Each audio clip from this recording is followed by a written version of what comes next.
Hello दोस्तों, मैं हूं नीतीश राठौर। आज हम करते हैं चैप्टर 30। चैप्टर 30 बताता है निर्देश व निरीक्षण के बारे में। तो इस चैप्टर में सेक्शन है 395 से 405।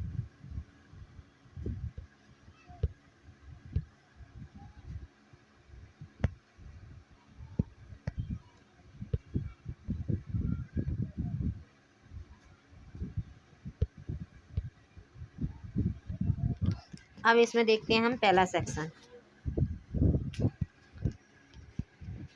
पहला सेक्शन बताता है उच्च न्यायालय को निर्देश। उच्च न्यायालय को निर्देश ये बताता है 390 बताता है रेफरेंस के बारे में। तो इसे हम कहते हैं 395 बताता है रेफरेंस टू हाई कोर्ट। तो ये रेफरेंस के बारे में बताता है। तो इसका पहला क्लॉज कहता है जहाँ किसी न्यायालय को समाधान हो जाता है कि उसके समक्ष लंबित मामले में किसी अधिनियम अध्यादेश या विनिमय की अथवा किसी अधिनियम अध्यादेश या विनिमय में अंतर्गत किसी उपबंध की विद्यमानता के बारे में ऐसा प्रश्न अंतर्गत है जिसका अवधारण उस मामले में निपटारे के लिए आवश्यक है और उसकी यह राय है कि ऐसा अधिनियम अध्यादेश विनिमय या उपबंध अविद्यमान या अप्रवर्तनशील है, किंतु उच्च न्यायालय द्वारा जिसके वह न्यायालय अधीन है या उच्चतम न्यायालय द्वारा ऐसा घोषित नहीं किया गया है, वहाँ न्यायालय अपनी राय और उसके कारणों को उल्लिखित करते हुए मामले का कथन तैयार करेगा और उच्च न्यायालय को विनिश्चित के लिए निर्देशित करेगा। तो क्लॉज फर्स्ट ये कह रहा है यदि किसी न्यायालय के समझ कोई मामला लंबित है और उसमें उसे लग रहा है न्यायालय को कि विधि की मान्यता का कोई प्रश्न अंतर्गत है जिसका अवधारण मामले के निपटारे के लिए आवश्यक है, और उसे लग रहा है कि मामले को निपटाने के लिए उस प्रश्न का अवधारण आवश्यक है, तो न्यायालय मामले के कथन तैयार करे। तो न्यायालय जो कथन है उसे तैयार करेगा तथा इसे उच्च न्यायालय को भेज देगा। तो ये कह रहा है पहला क्लॉज। तो पहला क्लॉज कह रहा है यदि किसी न्यायालय को लग रहा है कोई मामला लंबित है, उसमें कोई प्रश्न ऐसा है जो किसी अधिनियम अध्यादेश या विनिमय से संबंधित है जिसका अवधारण होना आवश्यक है, तो फिर न्यायालय क्या करेगा उस न्यायालय मामला को कथन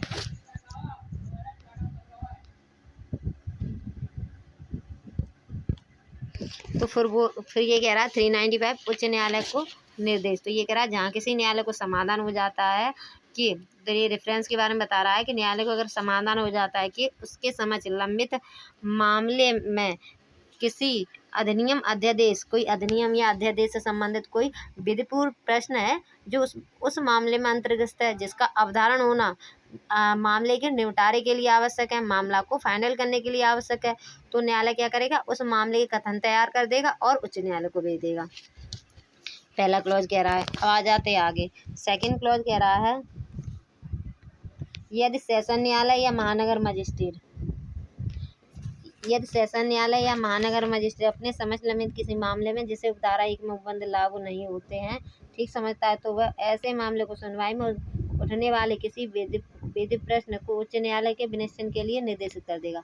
अब यदि कोई केस है जो सेशन न्यायालय में या महानगर मजिस्ट्रेट के यहाँ चल रहा है और उन्हें लग रहा है कोई ऐसा प्रश्न है जिसका अवधारण होना आवश्यक है जो अभी तक नहीं हुआ है, तो फिर क्या करेगा वो हाई कोर्ट को भेज देगा। वो फिर कह रहा है क्लॉज थर्ड कह रहा है कोई न्यायालय जो उच्च न्यायालय की उपधारा 1 उपधारा 2 के अधीन निर्देश करता है उस पर उच्च न्यायालय का विनिश्चय होने तक अभियुक्त को जेल में सुपुर्द कर दिया जाएगा या अपेक्षा की जाने पर हाजिर होने के लिए जमानत पर छोड़ दिया जाएगा। तो ये कह रहा है कोई केस है जो फाइनल होने के लिए कोई क्वेश्चन है और वो क्वेश्चन हाई कोर्ट गया है, तो जब तक वो हाई कोर्ट से फाइनल होके नहीं आता है, उस पर विनिश्चय नहीं आता है हाई कोर्ट का, तब तक वो अभियुक्त है उसे जेल में रख लिया जाएगा या फिर उसे जमानत पर छोड़ दिया जा सकता है। तो ये बताता है सेक्शन 395 और 395 बताता है रेफरेंस के बारे में। तो ये कहता है रेफरेंस टू हाई कोर्ट।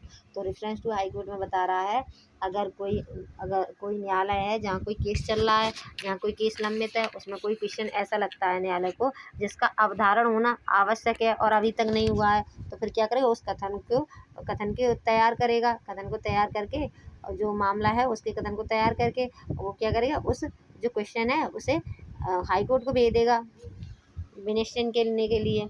ये कह रहा है पहला क्लॉज। सेकंड क्लॉज कह रहा है यदि कोई सेशन न्यायालय या महानगर मजिस्ट्रेट में कोई मामला लंबित है और उस कोर्ट को लगता है कि कोई क्वेश्चन ऐसा है जिसका अवधारण होना आवश्यक है, तो वो विनिश्चय के लिए वो हाई कोर्ट को भेज देगा। अब थर्ड क्लॉज ये कह रहा है यदि कोई मामला ऐसा है जो उपधारा 1 और उपधारा 2 के अधीन हाई कोर्ट में विनिश्चय के लिए भेजा है, तो जब तक हाई कोर्ट अपना निर्णय नहीं दे देता, तब तक जो अभियुक्त है उसे या तो जेल में सुपुर्द कर देंगे या फिर उसे जमानत पर छोड़ देंगे। ये बताता है 395। अब आ जाते हैं हम आगे।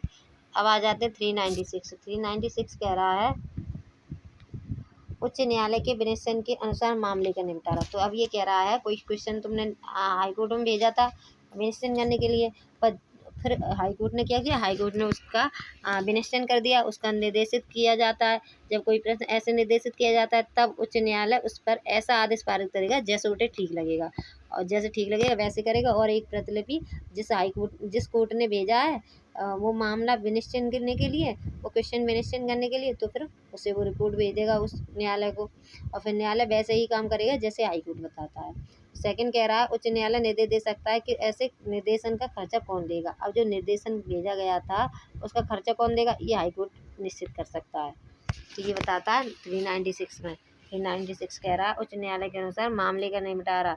तो ये कह रहा है उच्च न्यायालय निर्देशित मामले में उचित आदेश पारित करेगा, ठीक है, तथा आदेश की प्रतिलिपि निर्देश करने वाले न्यायालय को भेज देगा तथा उस आदेश के अनुसार मामले का निपटारा किया जाएगा। तो अब आगे कार्रवाई न्यायालय कैसे करेगा, जैसे हाईकोर्ट ने बताया है।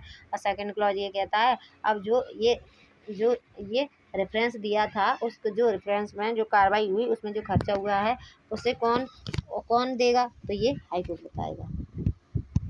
अब आ जाते हैं हम 397 पर। 397 बता रहा है पुनरीक्षण की शक्तियों का प्रयोग करने के लिए अभिलेख मंगाना। तो अगर कोई न्यायालय है जो पुनरीक्षण की शक्तियों का, हाईकोर्ट है जो पुनरीक्षण शक्तियों का निर्धारण कर रहा है, तो कह रहा है उच्च न्यायालय या कोई सेशन न्यायालय अपनी स्थानीय अधिकारिता के अंदर स्थित किसी अवर दंड न्यायालय के समझ किसी कार्रवाई के अभिलेख को तो क्या कर सकता है, कोई कार्रवाई के अभिलेख है उसे मंगा सकता है। ये कह रहा है 397 में। तो ये क्या कह रहा है 397 में कह रहा है उच्च न्यायालय या कोई सेशन न्यायालय अपनी अधिकारिता के अंदर किसी अवर जो उनके अधीनस्थ कोई न्यायालय के समझ किसी कार्रवाई के कोई ऑर्डर है, दंडादेश है आदि के परीक्षण के लिए कोई भी डॉक्यूमेंट मंगा सकता है। ये कह रहा है 397 में कोई भी डॉक्यूमेंट मंगा सकता है।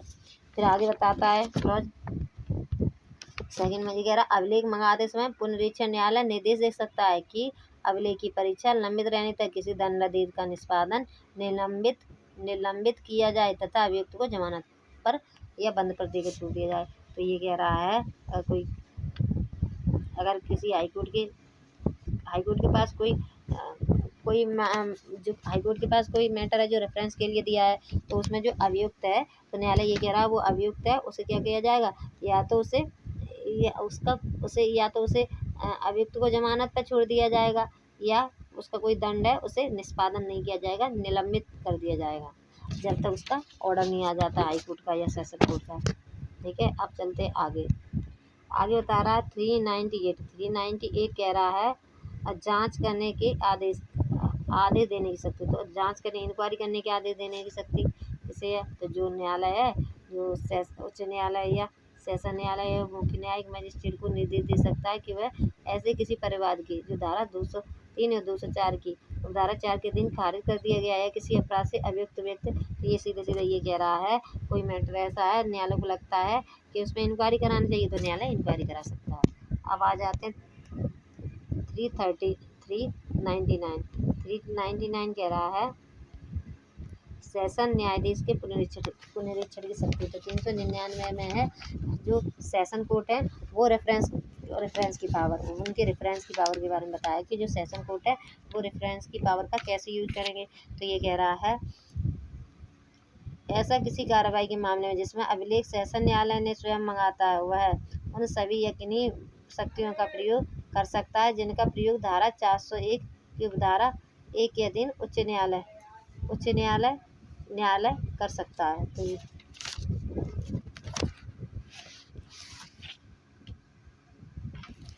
ये बता रहा है 399 कहता है कि अगर सेशन कोर्ट क्या कह रहा है, सेशन कोर्ट अगर रिवीजन कर रहा है, पर सेशन कोर्ट रिवीजन कर रहा है, तो ये सेशन कोर्ट के रिवीजन करने की पावर बताई गई है। तो ये कहता है 399 सेशन न्यायालय किसी कार्रवाई के मामले में किन्हीं या सभी शक्तियों का प्रयोग कर सकता है जो उच्च न्यायालय की है। तो अगर कोई न्यायालय है वो रिवीजन कर रहा है तो उन शक्तियों का यूज कर सकता है जो उसे हाईकोर्ट के लिए निर्देश का यह अर्थ लगाया जाएगा कि वे सेशन न्यायालय के प्रति निर्देश है। तो उन शक्तियों को यूज कर सकता है उस पावर का जो हाईकोर्ट करता है। ये कह रहा है 399। तो 399 हम एक बार दोबारा देख लेते हैं। ये बताता है सेशन कोर्ट कैसे रिवीजन करेगा, तो रिवीजन की पावर बता रहा है। पहला क्लॉज कहता है ऐसी किसी कार्रवाई के मामले में जिसका अभिलेख सेशन न्यायाधीश ने स्वयं मंगाता है वह उन सभी या किन्हीं शक्तियों का प्रयोग कर सकता है जिनका प्रयोग धारा 401 की उपधारा 1 के अधीन हाईकोर्ट न्यायालय कर सकता है। तो उन सारी शक्तियों का सेशन कोर्ट रिवीजन में यूज कर सकता है जिस पावर का यूज हाईकोर्ट कर सकता है। पहला क्लॉज कह दिया। तो कह रहा है सेकंड क्लॉज में कह रहा है जहाँ सेशन न्यायाधीश के समक्ष पुनरीक्षण के रूप में कोई कार्रवाई उपधारा 1 के अधीन प्रारंभ की गई है वहाँ धारा 401 की उपधारा 2, 3, 4, 5 के प्रबंध जहाँ तक हो सके कार्रवाई को लागू होंगे और उक्त उपधाराओं को उच्च न्यायालय के प्रतिनिर्देश यह अर्थ लगाया जाए कि वे सेशन न्यायाधीश के प्रतिनिर्देश है। अब आ जाते थर्ड कह रहा है जहाँ किसी व्यक्ति या उसकी ओर से पुनरीक्षण के लिए आवेदन सेशन न्यायाधीश के समक्ष किया गया वहाँ ऐसे व्यक्ति के संबंध में उस बाबत सेशन न्यायाधीश का विनिश्चय अंतिम होगा और ऐसे व्यक्ति को प्रेरणा पर पुनरीक्षण के रूप में और कार्रवाई उच्च न्यायालय या किसी अन्य न्यायालय में ग्रहण नहीं की जाएगी। तो ये कह रहा अगर कोई सेशन कोर्ट के पास रिवीजन के लिए एप्लीकेशन लगाई थी और उसने रिवीजन कर दिया है तो फिर उसकी अपील हाईकोर्ट में नहीं होगी। ये कह रहा है। तो ये 399 बताता है सेशन कोर्ट के रिवीजन की पावर। तो रिवीजन की पावर में ये कह रहा है सेशन न्यायालय जो सेशन कोर्ट है किसी कार्रवाई के मामले में उन सब शक्तियों का प्रयोग कर सकता है जो एक शक्ति का हाईकोर्ट यूज कर सकता है। ठीक है, सीधे सीधे यही है। अब आ जाते आगे बताता है सेक्शन 400 में बता रहा है 400 में बता रहा है अपर सेशन न्यायाधीश की शक्तियाँ। तो ये कह रहा है जो एडिशन सेशन कोर्ट की पावर के बारे में बता रहा है। तो कह रहा है अपर सेशन न्यायाधीश को किसी ऐसे मामले के बारे में जो सेशन न्यायाधीश ने किसी साधारण या विशेष आदेश के द्वारा अधीनस्थ से अंतरिम किया है सेशन न्यायाधीश की इस अध्याय के अधीन सब शक्तियाँ प्राप्त होंगी और वह उनका प्रयोग करेगा। तो जो एडिशन सेशन न्यायालय है वो सेशन न्यायाधीश की शक्तियों का प्रयोग करेगा। तो जो सेशन न्यायालय ने उसे जो शक्तियाँ बताई हैं उन शक्तियों का प्रयोग करेगा। ये बता रहा है 400 में। अब आ जाते हैं 401 कह रहा उच्च न्यायालय के पुनरीक्षण की शक्तियाँ। तो अब ये बताता है हाईकोर्ट के बारे में। ये कह रहा है हाईकोर्ट की रिवीजन की पावर। तो ये हाईकोर्ट की रिवीजन के बारे में बता रहा है ये 401। तो पहला क्लॉज कह रहा है ऐसी किसी कार्रवाई में मामले में जिनका अभिलेख उच्च न्यायालय ने स्वयं मंगवाया या जिसकी उसे अन्यथा जानकारी हुई है वह धारा 386, 379, 390, 391 द्वारा अपील न्यायालय को या धारा 307 द्वारा सेशन को प्रदत्त शक्तियों में से किसी का स्वविवेक अनुसार प्रयोग कर सकता है। और जब न्यायालय व न्यायाधीश और पुनरीक्षण न्यायालय में पीठासीन है राय में समान रूप से विभाजित है तब मामले का निपटारा सेक्शन 392 द्वारा उपबंधित रीत से किया जाएगा। तो इसका पहला क्लॉज ये कह रहा है कि अगर ऐसी कोई कार्रवाई के मामले में जिसका अभिलेख हाईकोर्ट ने या तो स्वयं में मंगाया है या कोई अपील में आया है तो वो उन सारी शक्तियों का यूज कर सकता है जो सेशन न्यायालय अब शक्तियों का यूज कर रहा था। ठीक है, पहला क्लॉज कहता है। सेकंड कह रहा है इस धारा के अधीन कोई आदेश जो अभियुक्त या अन्य व्यक्ति पर प्रतिकूल प्रभाव डालता है तब तक न किया जाएगा जब तक उसे अपनी प्रतिरक्षा में या स्वयं प्लीडर द्वारा सुने जाने का अवसर न मिला। तो अगर कोई अभियुक्त है उसके खिलाफ कोई ऑर्डर है वो हो सकता है तो फिर पहले तभी उसके खिलाफ कोई ऑर्डर दिया जाएगा जब उसे प्रतिरक्षा उसकी हो जाएगी। ठीक है, तो पहले उसे प्रतिरक्षा का हाँ, तो उसे पहले प्रतिरक्षा के लिए बोला जाएगा। अगर वो प्रतिरक्षा करा लेता है या तो स्वयं या प्लीडर द्वारा उसे सुने उसे सुने बगैर उसके उसकी कोई प्रतिकूल प्रभाव डालने वाला निर्णय नहीं लिया जाएगा। अब आ जाते हैं थर्ड कह रहा है, इस धारा की कोई बात उच्च न्यायालय को दोष मुक्ति के निष्कर्ष को दोष सिद्धि के निष्कर्ष में संप्रभुत करने वाली नहीं समझी जाएगी। अब कोई इसमें अगर ये कह रहा है 401 में कोई न्यायालय है जिसने दोष मुक्ति का ऑर्डर दिया था, तो न्यायालय उसे परिवर्तित करके दोष सिद्धि के निर्णय में नहीं परिवर्तित कर सकता। फिर आ जाते हैं 4 कह रहा है, जहाँ संहिता के अधीन अपील हो सकती है किंतु कोई अपील नहीं की गई है, वहाँ उस पक्षकार की प्रेरणा पर जो अपील कर सकता था पुनरीक्षण की कोई कार्रवाई ग्रहण नहीं की जाएगी। अगर कोई व्यक्ति अगर अपील कर सकता था और उसने अपील नहीं की है, तो फिर उसे ये कहा जाए कि आप अपील करो, पुनरीक्षण रिवीजन नहीं करा सकते अगर अपील हो सकती है तो। आ जाते हैं 5 कर जहाँ संहिता के अधीन अपील होती है किंतु उच्च न्यायालय को किसी व्यक्ति द्वारा पुनरीक्षण के आवेदन किया गया है और उच्च न्यायालय का यह समाधान हो जाता है कि ऐसा आवेदन इस गलत विश्वास के आधार पर किया गया था कि उसने कोई अपील नहीं होती है और अन्याय के हित में ऐसा करना आवश्यक है, तो उच्च न्यायालय पुनरीक्षण के लिए आवेदन को अपील की अर्जी मान सकता है।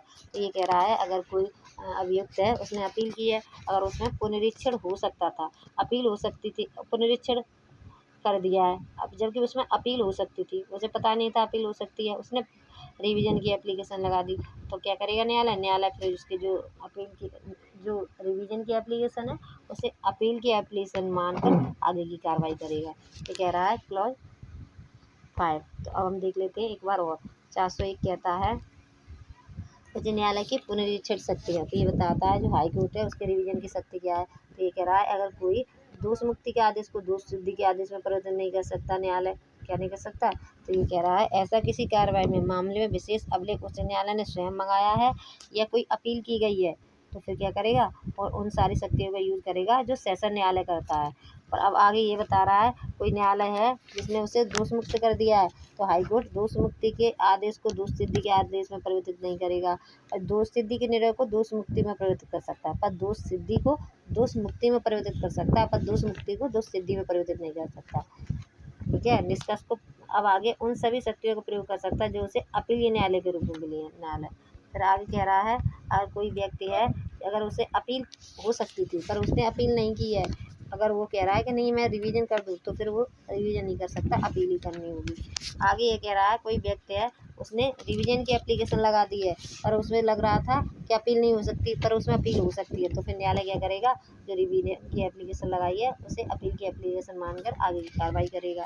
ये बता दिया क्लॉज 5 ने। अब आ जाते हैं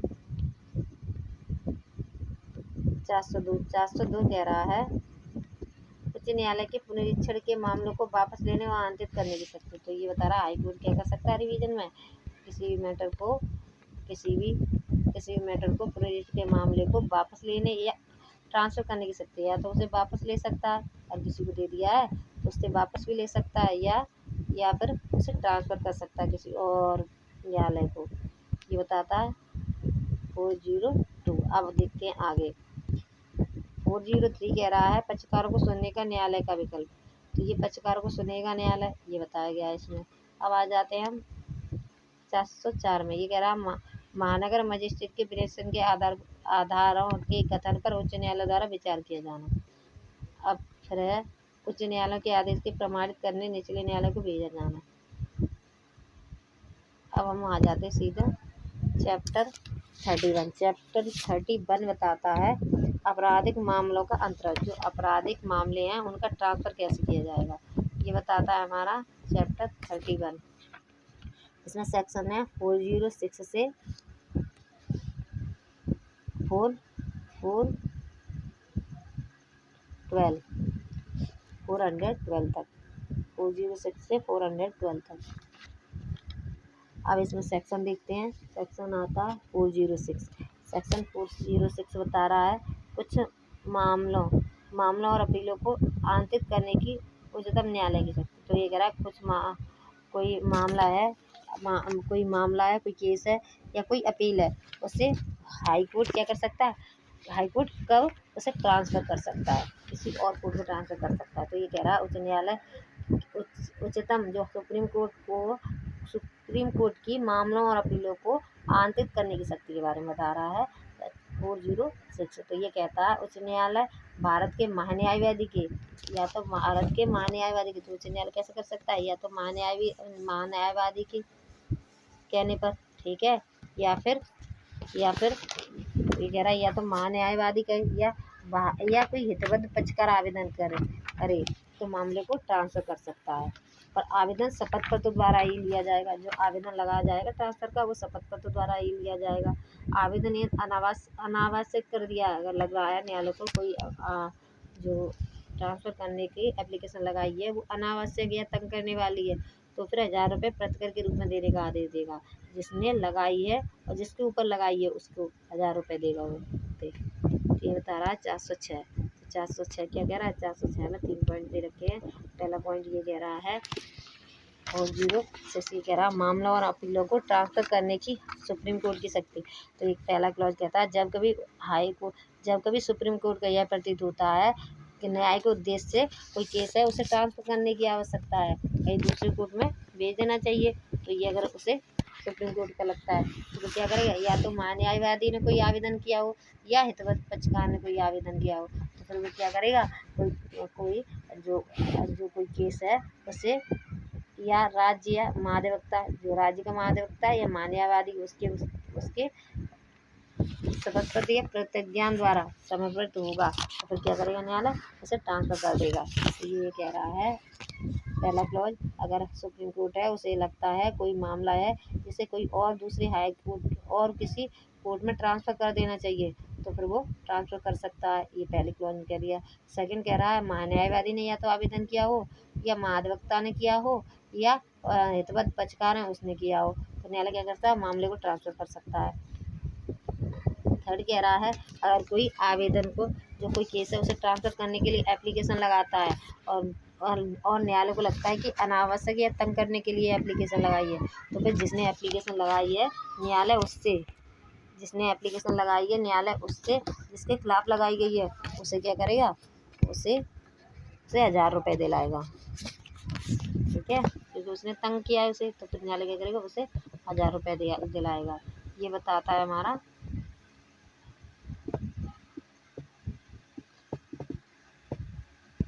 सेक्शन 406। अब आ जाते सेक्शन 407। सेक्शन 407 बताता है मामलों और अपीलों को आंतरिक करने की उच्च न्यायालय की शक्ति। और जो कोई केस है उन्हें या अपील को ट्रांसफ़र करने की ये हाई कोर्ट की शक्ति बताता है कि हाई कोर्ट कैसे अपनी शक्तियों का यूज करेगा कोई केस है या कोई अपील है उसे ट्रांसफ़र करने में। तो इसमें कह रहा है जब कभी उच्च न्यायालय को ये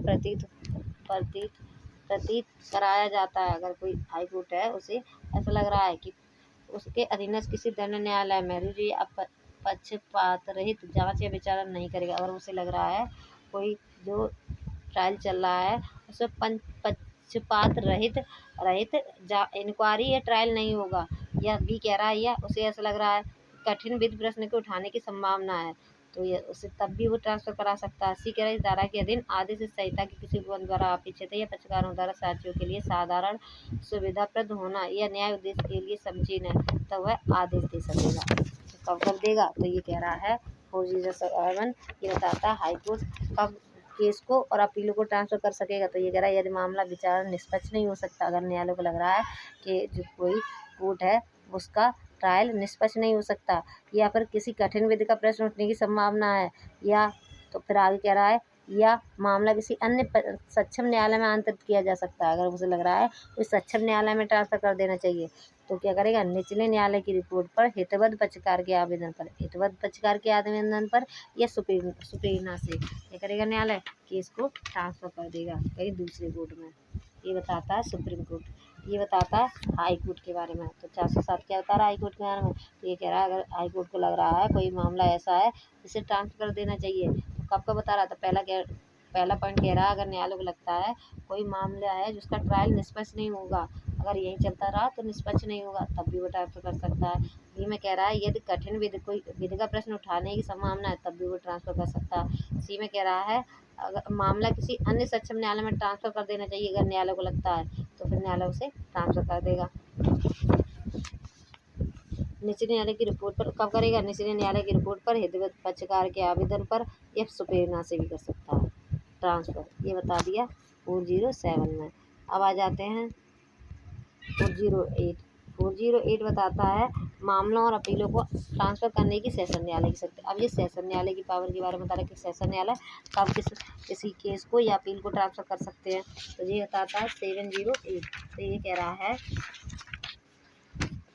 इसमें कह रहा है ये जब कभी सेशन न्यायाधीश को यह प्रतीत होता है, अगर सेशन न्यायाधीश को लग रहा है कि न्याय के उद्देश्य के लिए यह समीचीन है कि इस उपधारा के अधीन आदेश दिया जाए, तब वह आदेश दे सकता है कि कोई विशिष्ट मामला उसके सेशन खंड में एक दंड न्यायालय को दूसरे दंड न्यायालय में ट्रांसफ़र कर देना चाहिए। अगर सेशन कोर्ट को लग रहा है कोई मैटर ऐसा है जिसे ट्रांसफ़र कर देना चाहिए न्याय के उद्देश्य के लिए, तो फिर सेशन कोर्ट क्या कर सकता है? वो एक दंड न्यायालय से दूसरे दंड न्यायालय में ट्रांसफ़र कर सकता है। सेकंड क्लॉज कह रहा है सेशन न्यायाधीश निचले न्यायालय की रिपोर्ट पर हितवत पक्षकार के आवेदन पर या सुप्रीम से कब वो केस ट्रांसफ़र कर सकता है? या तो न्यायालय को खुद लग रहा है, या कोई निचला न्यायालय है उसने रिपोर्ट दी है, या कोई पार्टी है उसने उसने कोई एप्लीकेशन लगाई है, तो फिर न्यायालय क्या करेगा? सेशन कोर्ट केस को ट्रांसफ़र कर देगा किसी दूसरे कोर्ट में। थर्ड ये कह रहा है धारा